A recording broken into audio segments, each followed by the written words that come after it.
Hey, what's up everybody? This is Mr. 008 here, and today I have for you the first video I will be uploading covering Bloons Tower Defense 6 version 35. So we have a new hero skin here, the Kaiju Pat skin. Looks pretty cool.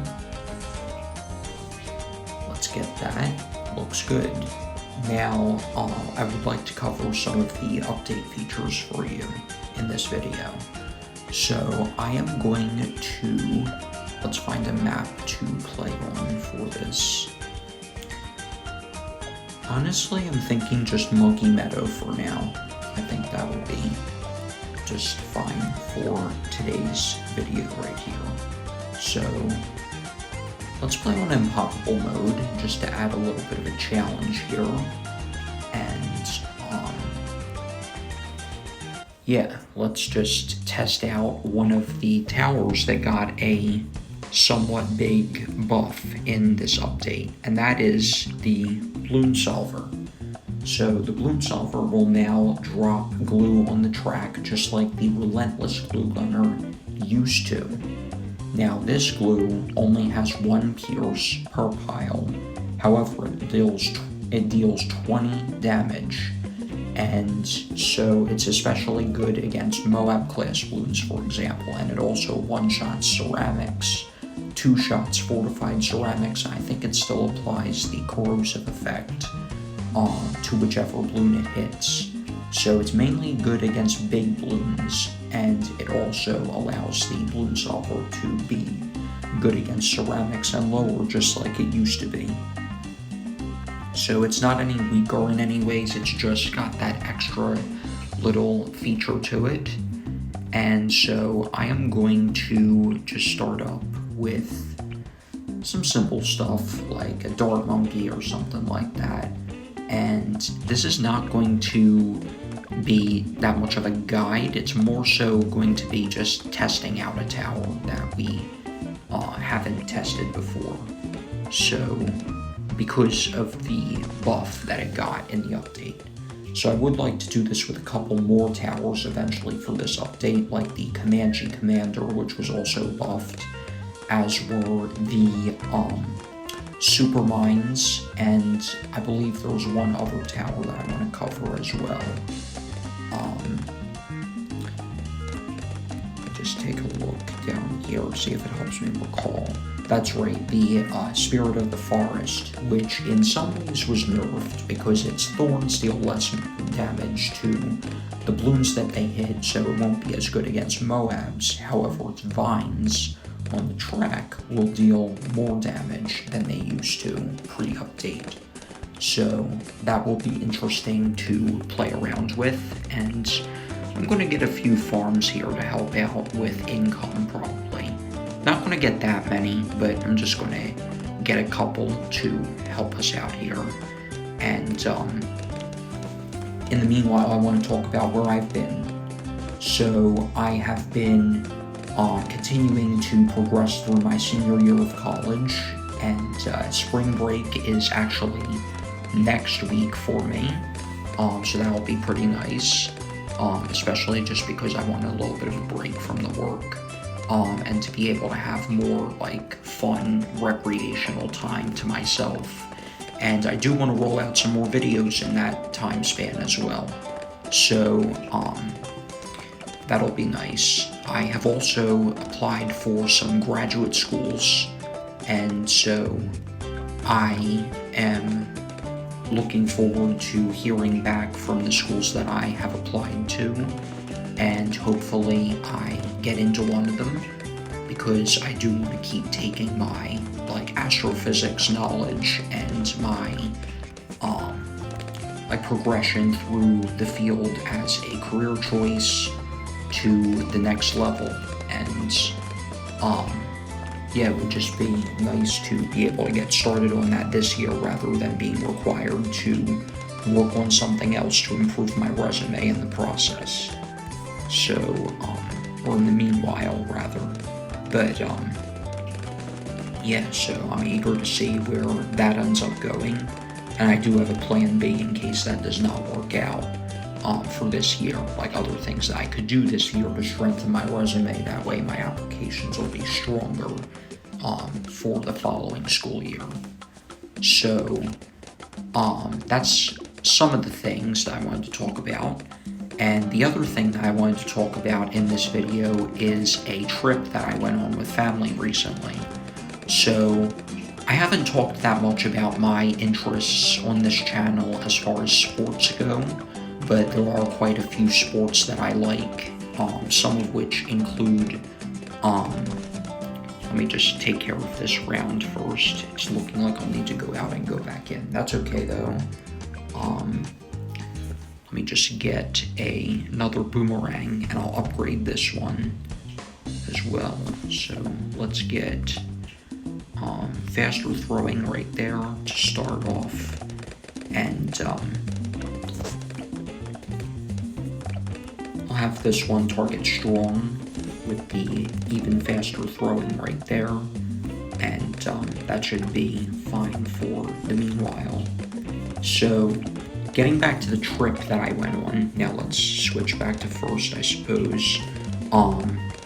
That trip that I went on with family was to Columbus, Ohio, and that was to go to the Arnold Sports Festival. And some of my favorite sports, let me just put that out there, are Tang Soo Do martial arts, which I used to train in and hope to get back to training in eventually. I also like American football. Not a big NFL fan specifically, but I do like American football. Just as a sport, I just wish that the management that is in charge of the sport was better, not just promotionally speaking, but also in terms of how they handle controversy with their athletes, for example, because I'm not a fan of the way that they mishandle and cover things up right now in their current state. But nevertheless, I'm still an American football fan, just of the sport itself. I also do like some other sports, like basketball, although I only like playing basketball. I do not like watching basketball. Let me just specify that. I also like Ninja Warrior. I've been a fan of Ninja Warrior since probably close to 8 years ago by now, because I first watched American Ninja Warrior, for example, when Season 7 was in the process of airing, and now Season 15 is going to be getting filmed pretty soon. And the way that the show works now is, or at least the way it's going to work in its new season that will be coming out somewhat soon, is a little different than it's been working historically. But yeah, I don't know if I like that or not, but we'll have to wait and see if it turns out to be better or worse, or not much different. So that'll be interesting as well. But the sport that I went to the Arnold for mostly is a sport that I have not mentioned yet, and that sport is strongman. So for those of you who don't know what strongman is, it's basically a sport that is a matter, it's partly for lifting weights, who can lift the heaviest weight. There's some static strength involved, such as through deadlifts, squats, overhead press, things like that. However, there's also more dynamic types of strength involved as well, like who can carry a certain weight the farthest, or like who can carry a sandbag or a shield or something similar, or a large stone the furthest distance, or who can carry a yoke implement on their back. That is, like a yoke, from my understanding, is something like a squat rack, but with a bunch of weight attached to it, like as one apparatus or something similar, who can walk with that on their back a given distance the fastest, or with the most weight, etc. So it's a fun sport, if you ask me, and I enjoy it a lot. I enjoy watching it, and I enjoy training it. Even though I don't compete or anything, it's still just a fun sport all around. And so, like overall, I just like it, and yeah, I've been a fan of strongman for probably like 5-6 years by now. In fact, the 2017 Arnold is my first strongman show that I ever watched in general. But the 2023 Arnold is special because it is the first strongman competition that I got to watch in person. And so it was really fun. I enjoyed it. For the first time this year, they actually put both the strong women and the strong men on the same stage. And that's because mainly of Rogue Fitness, because they were able to use the materials and the money and everything else, all the resources that they have, in order to put both shows on at once instead of just putting on one show or keeping them separate. And that is what I like. All the competitors, both the men and the women, did the same events, just with different weights, and it was fun. I enjoyed watching. I enjoyed the loud cheers from the crowd, and I enjoyed meeting the athletes as well. I met a lot of the athletes, in fact. So it was just pretty fun overall, and I have no complaints about that. The only thing I wish would have gone better is getting to meet all the athletes, but with the number I met, I can't complain. In fact, it's more than I was expecting to meet. I'm not going to throw out a number like right now or anything, because I don't want to sound like I'm just trying to brag, but yeah, it was just overall a fun experience, and I enjoyed it, and yeah, there's not much else really to say right now about that. But one thing I will add is that I also got a chance to meet some of my favorite Ninja Warrior competitors. And in fact, one of those Ninja Warrior competitors, Joe Moravsky specifically, is who told me that season 15 of American Ninja Warrior will be getting filmed starting in a couple of weeks. So there's just a little bit of, I don't know if it's technically inside information or not, or if other people know it as well by this point, but it's still pretty cool just to know. And so yeah, I was happy to meet Joe and a couple of the other professional Ninja Warrior competitors, and they were nice, as were the strongman athletes. And yeah, overall, no complaints. Everyone was friendly, and like no one was disrespectful or like narcissistic or anything like that. And I enjoyed the experience. So getting back to this game, I would definitely like to see what I can do here in regards to getting a high-level glue gunner eventually, because right now I am a little ways away from that. So the glue gunner, I feel like, is not a very good starting tower, hence why I did not put down my glue gunner sooner. I'm hoping to get a few like marketplaces or something like that. Let me just check the cost real quick. Alright, 540, so 4,020 for one marketplace right here. And we can get one, but I don't know if we should get one just yet, because we do have this Moab to deal with, and we do not have very good Moab popping power right now. So what I'm going to do instead is spend my money elsewhere.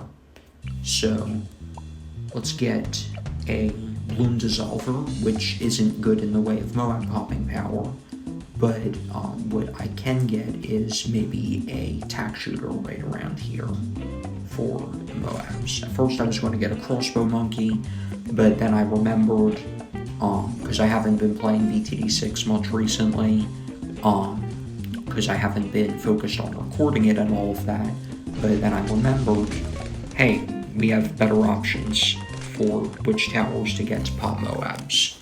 So that didn't go all that well either. I'm not going to get the dissolver just yet. Instead, I will just get, let's get that tack shooter right there, and maybe a bionic boomer or something, or maybe a Moab press instead.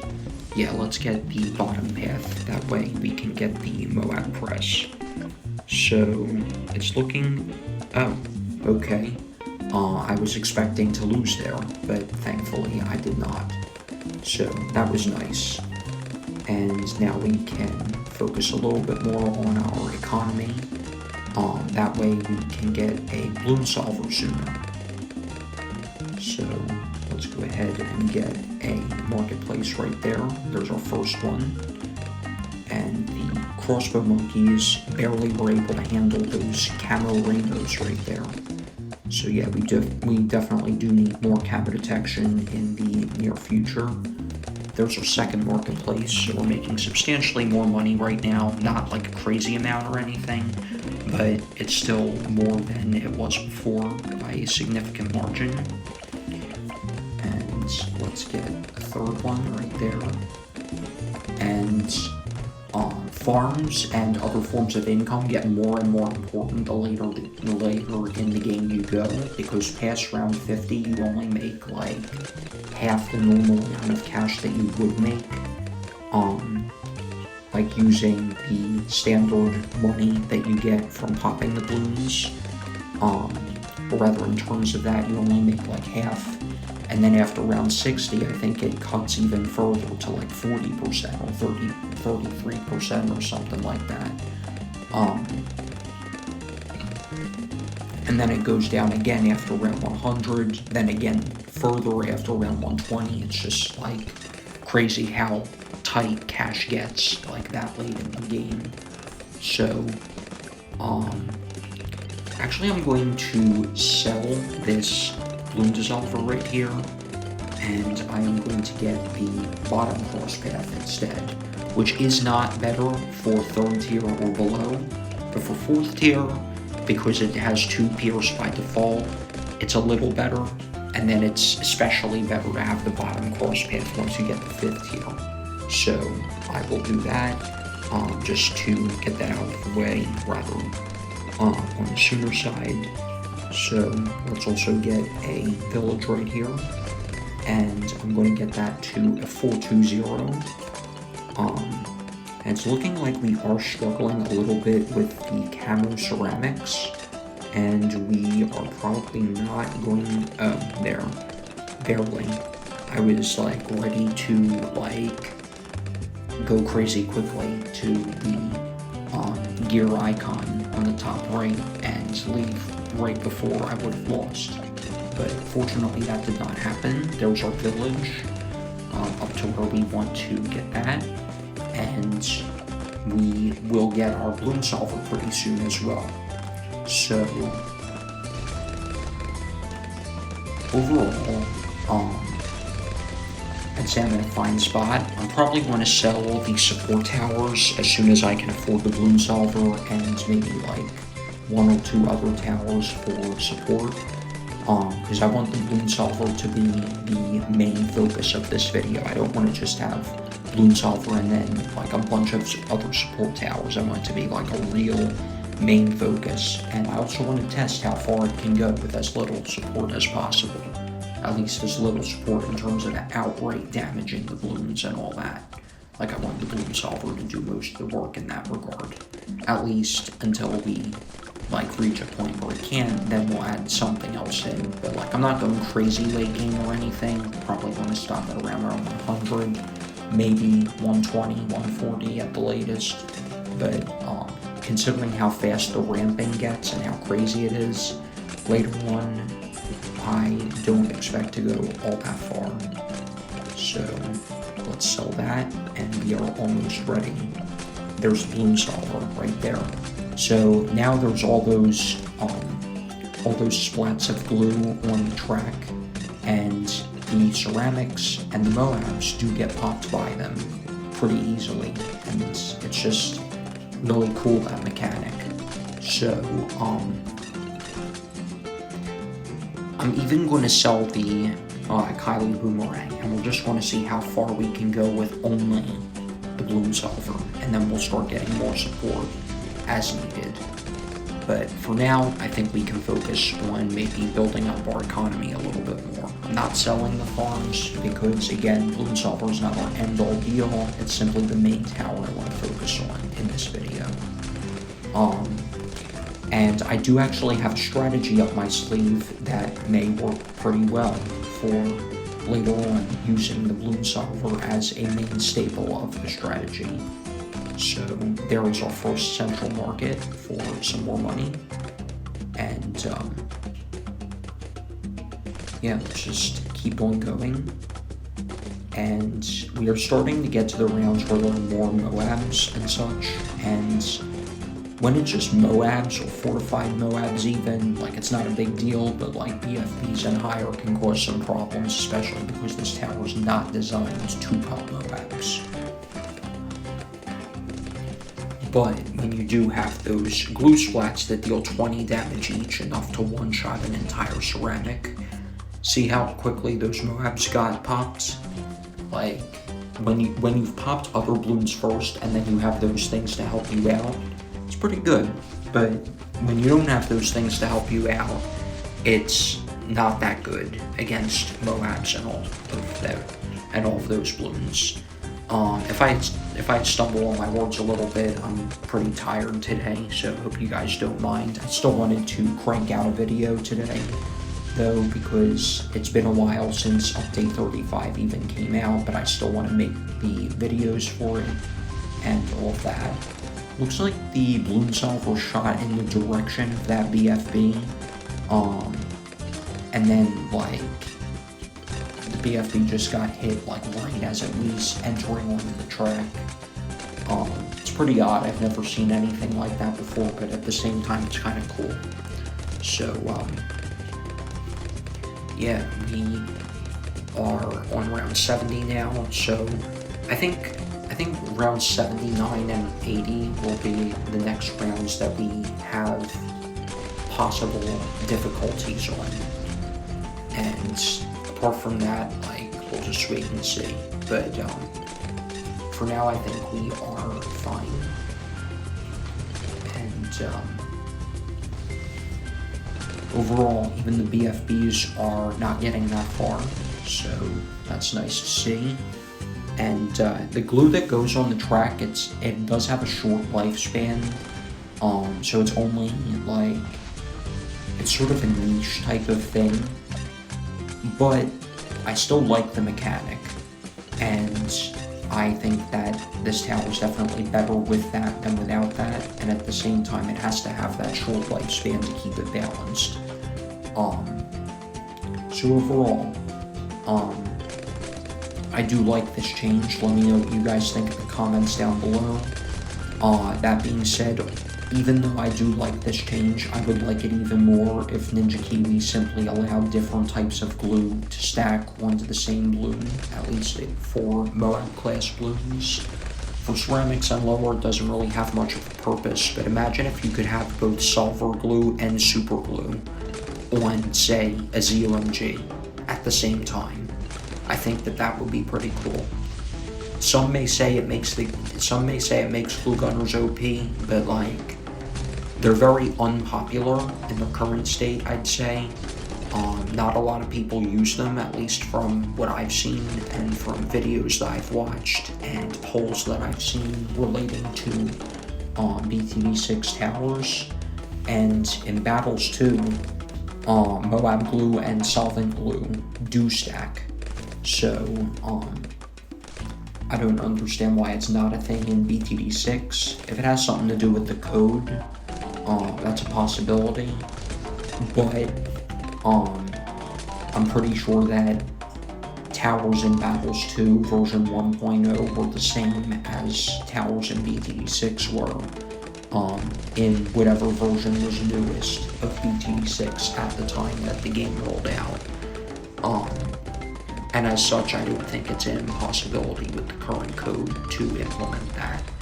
I would like to hear, though, from Ninja Kiwi whether this is a bug or intentional, because that would explain quite a lot, if you ask me.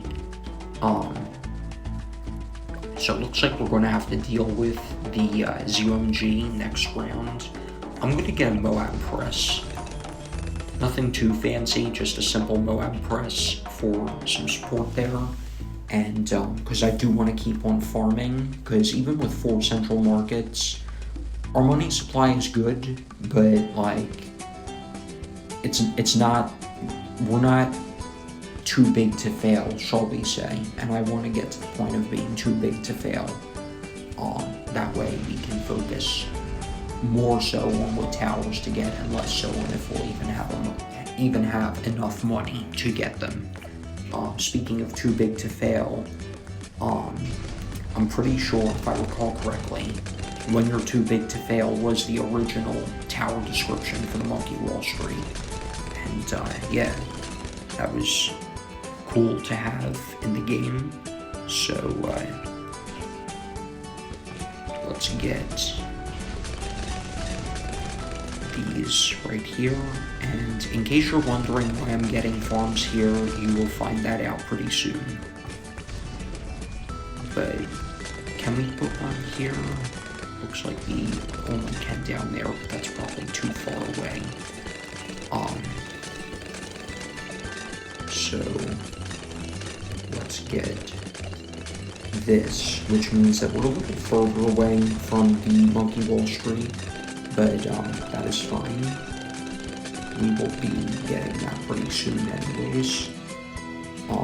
And we will have some more ZOMGs coming out pretty soon, so because of that, I will get a second Moab press. But for now, I'll try and keep it at that, and even these super ceramics are not really a big deal. So speaking of Monkey Wall Street, there we go. And the Monkey Wall Street, for those of you who don't know, has an auto-collect feature. It will automatically, sorry about that, it will automatically collect the money, the bananas, from surrounding farms. It does not auto-collect from banks, but it does auto-collect from the base and top path farms. So that is pretty cool to have. And it's almost like having a banana farmer attached to it, so I like that. I think that that was a good implementation by Ninja Kiwi. Even if it isn't very, like even if there are not a lot of circumstances in which case it comes into play, it's still cool to have. So 4 ZOMGs, round 87. With this support from the 2 Moab presses, it's looking like these ZOMGs do go down, and the ceramics do go down as well, pretty smoothly. And we will be getting our next main tower, like to complement our Bloon Solver pretty soon. And overall, I think our economy is good. I'm not going to stop here, but it is getting better. So we will do that as well. And let's get our first BRF right there. And so with these fortified BFBs, I think that ramping is starting to come into play, but like it's not doing that much to our defense right now. I'm not sure why the Moab presses are not repelling the DBTs. That's kind of weird that they're not doing that, because I thought they were supposed to. But it's looking like we need to get another tower then because of that. So, unfortunately, I cannot get both Super Glue and the Bloon Solver because they do not complement each other. They do not stack their attacks onto the same balloons. So, because of that, it would not be that worthwhile in order, like, it would not be worthwhile to get that tower along with our Bloon Solver. So instead we will get an Icicle Impale. And we're going middle path on that because I feel like it's more effective in general. And we'll just get an MIB in addition to that. And since we already have Jungle Drums there, we're just going to get 0-3-0. Just like that.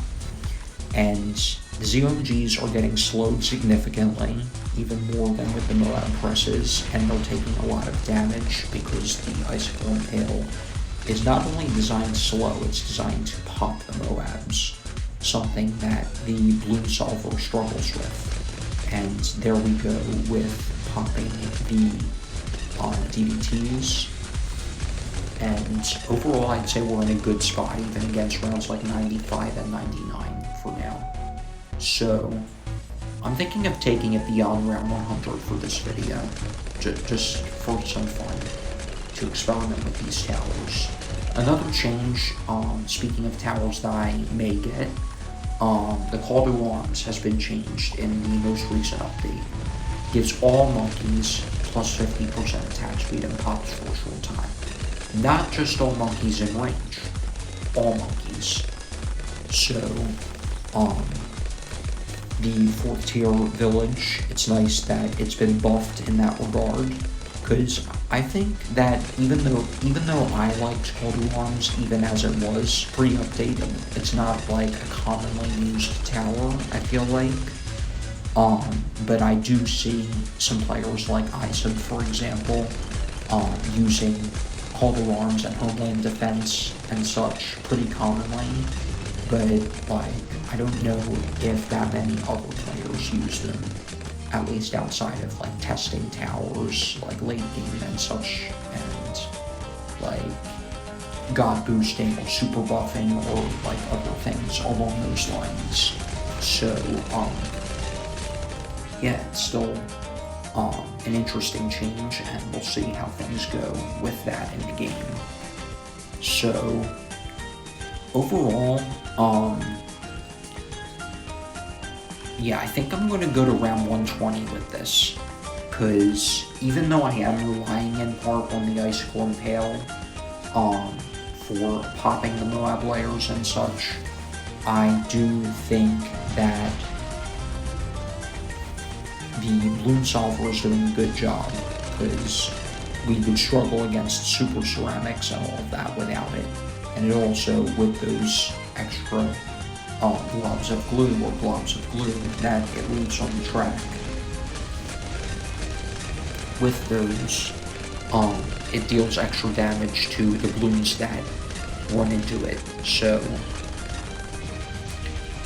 overall, I think that these two towers are good towers to complement each other, and then you can get like more DPS oriented towers along with them to complement your defense even further, like an Archmage or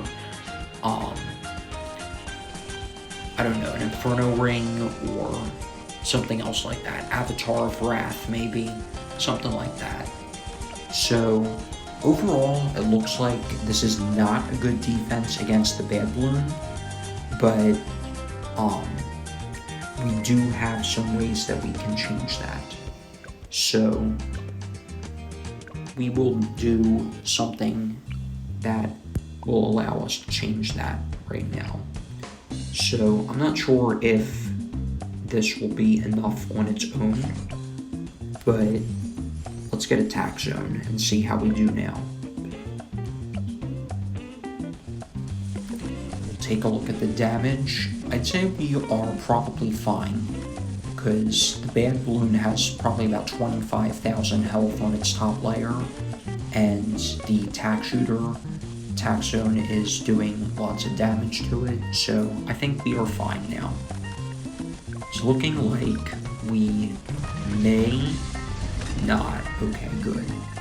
No issues with the DDTs, but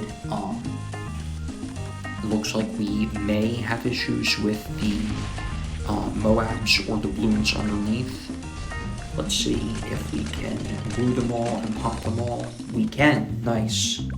So I'm gonna go a little bit further into free play, not too far, but It's just nice to see how far these towers can get, and we will go ahead and see what we can do. So, a couple ceramics I feel like are almost sneaking by, but thankfully the Bloon Solver attacks fast enough to where that probably won't cause us to lose. So, let's just keep going and see.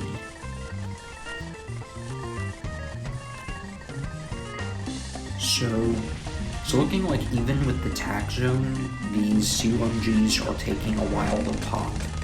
And as I've said before, Ninja Kiwi, like with the ramping, like it is pretty, like,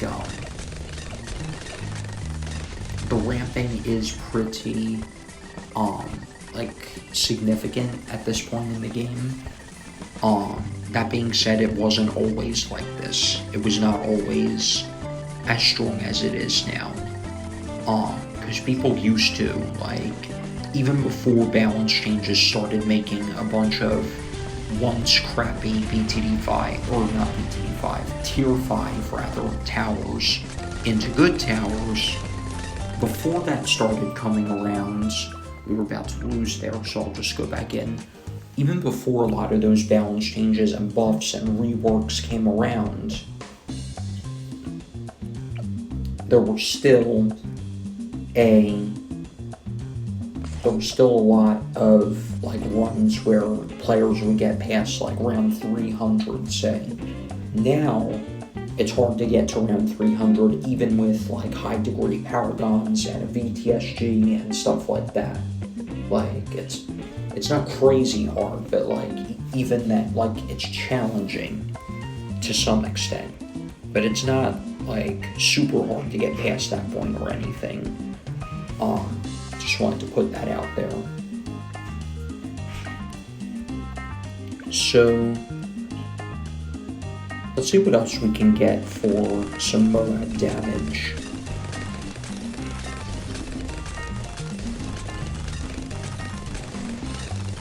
Trying to think of a tower that won't take away the spotlight from the Bloon Solver.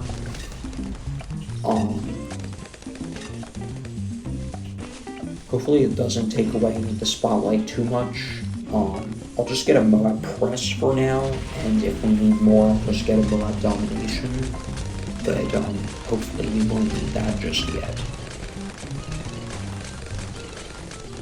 So with the repositioned tack zone and the Moab Press, we are looking good so far. No issues on our second attempt on round 103. So that's nice. And overall, the Bloons are getting a little far, but Bloon Solver is still doing its job, and it's getting the most pops out of any tower here, so that's good because I do want the spotlight on this tower. Let's get a homing defense right there, and let's also get a Holder Arms, that way we can have either buff, like at least one of the two, up at all times if we need it. So right now it's not looking necessary, but we'll just keep on going as we are.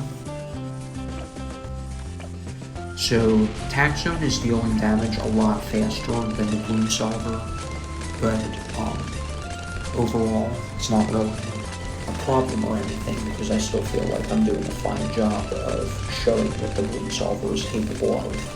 So round 108 now.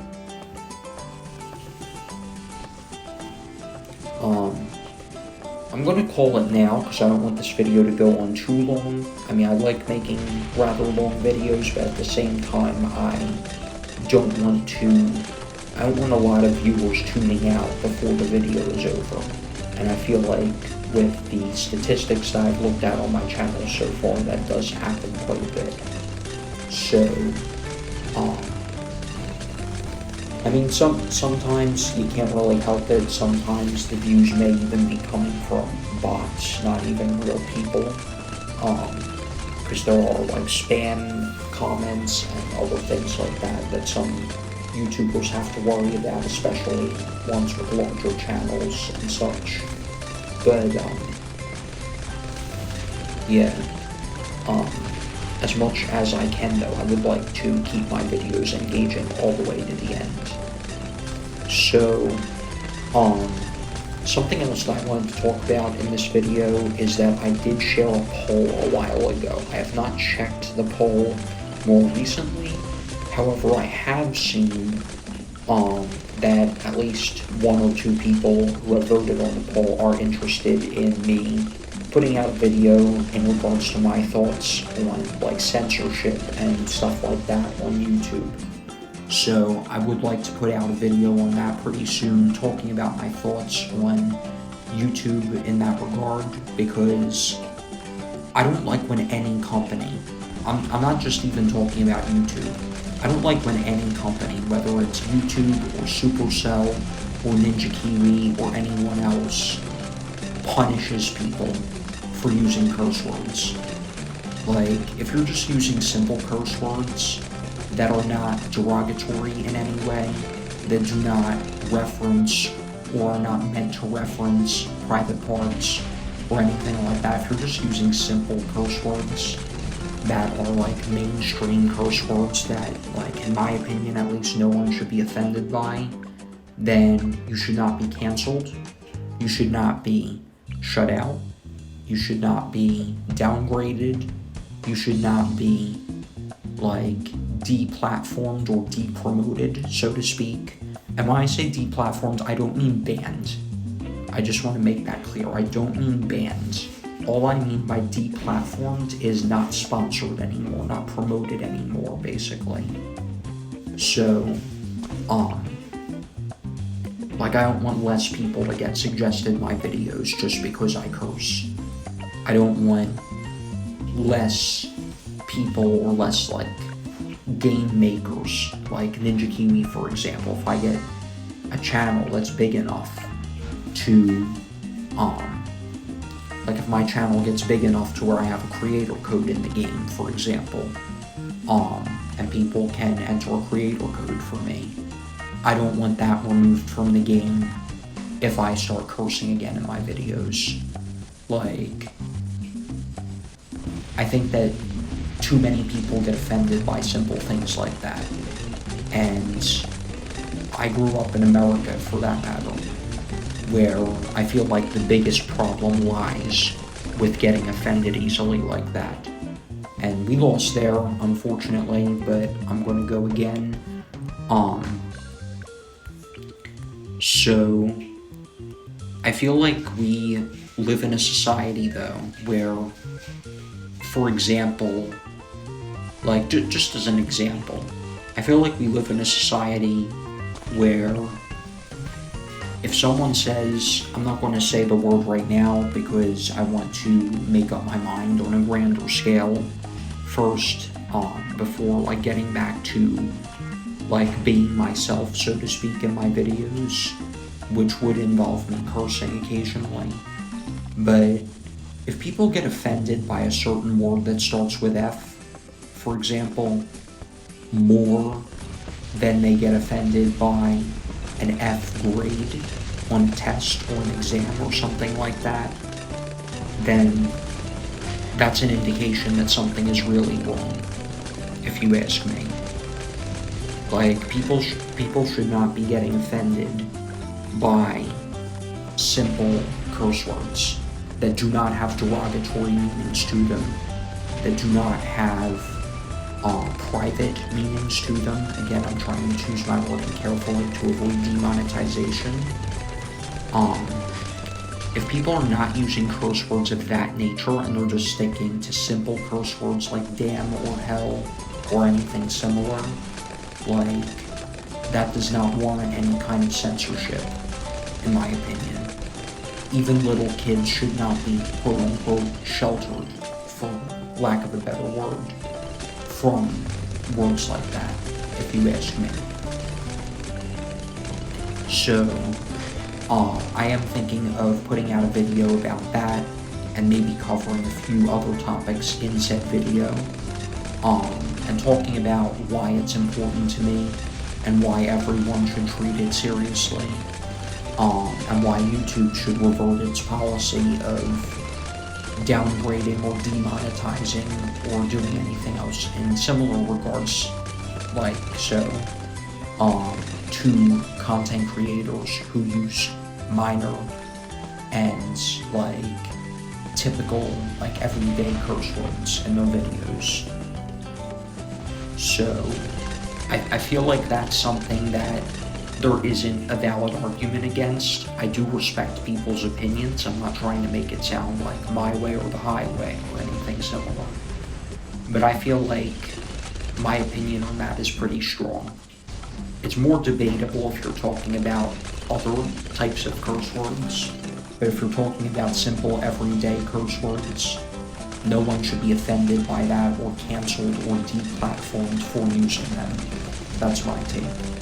And I have yet to hear an argument against that take that sounds logical.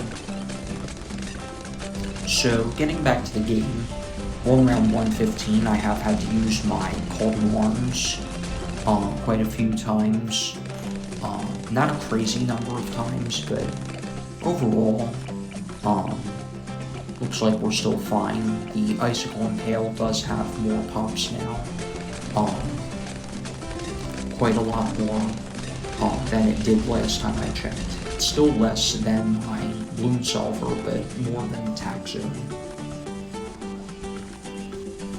I feel like the Moab presses are playing a part in that, because the Icicle Impale can pop the Bloons at certain points where the Tax Zone can't towards the start of the track.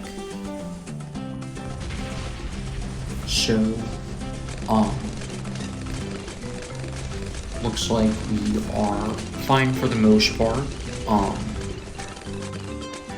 and hopefully we don't run into any issues with ceramics and such, crazily overwhelming us. And we just have 3 rounds to go, it looks like. So round 119, I think, is my only concern at this point, because there are 3 bad Bloons that we need to pop. And, yeah, so I'm thinking of getting a Perma-Brew for that. Speaking of the Perma-Brew, the Perma-Brew did get a range buff, as you guys can see here. It now has a range of 65 instead of 45 units. So that should help, especially with the Tax Zone, extra Moab damage, and also extra Moab damage, and also extra damage in general from the Berserker Brew. So let's get that Homeland defense activated right now, and there goes the first bed, and there goes the second bed layer, and the third one goes down as well. So let's just use the Homeland defense right there, and looking pretty solid. So last round, round 120, and then I'm going to call it for this video. So,